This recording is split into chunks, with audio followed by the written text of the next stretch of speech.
දුබායි වල කොච්චර සල්ලි තිබ්බත් වැඩක් නැහැ. මේ රුපියල තියනවනේ. මේ රුපියල හොයන අය අනන්තයි. මේ රුපියල ගයිස් වටිනවා මාර විදියට.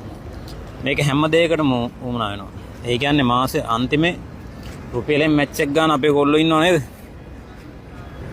මෙන්න මේකෙන් ගහනවා මැච් එක. මේක ඇවිල්ලා ලංකාවේ සල්ලි වලින්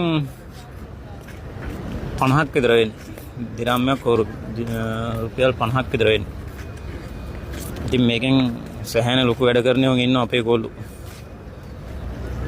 ඡාය එකයි වඩේ එකයි කාලා මැච් එක ගහන යමුත් ඉන්නවා. අනික වොෂින් මැෂින් එකේ රෙදි හොදන්න ගියාම මේ වගේ කොයින් එකක් ඕනේ. එතකොට මේ වගේ කොයින් එකක් පණ දාගෙන හොයනවා. මොකද ගයිස් වොෂින් මැෂින් එකේ රෙදි හොදන්න කොයින්ස් තමයි දාන්න ඕනේ. ඉතින් මේ වගේ දිරාම්යක් දාපුවම තමයි විනාඩි 25ක් විතර මැෂින් එක කැරගෙන්නේ. ඉතින් ලොකු ලොකු සල්ලි තිබ්බට මේ රුපියල තියෙනව නේද? මේ රුපියල ගොඩක් වටිනවා ඒ අවස්ථාවවලට. ලංකාවේ නම් ඉතින් රුපියලෙන් මොකුත් කරන්න බෑ මං හිතන්නේ.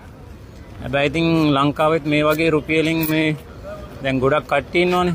එහෙම වැඩ කරන අය මේ ඔය නැවතිලා කොළඹ එහෙම එකකින් එයාලා වැඩ කරන තැන් වලටත් ඉතින් මේ වගේ ලංකාවේ තියෙන රුපියල දැන් කොහොමවත් මේ වෙන්නේ මේ වගේ රුපියලක් දාලා වොෂින් මැෂින් එකක්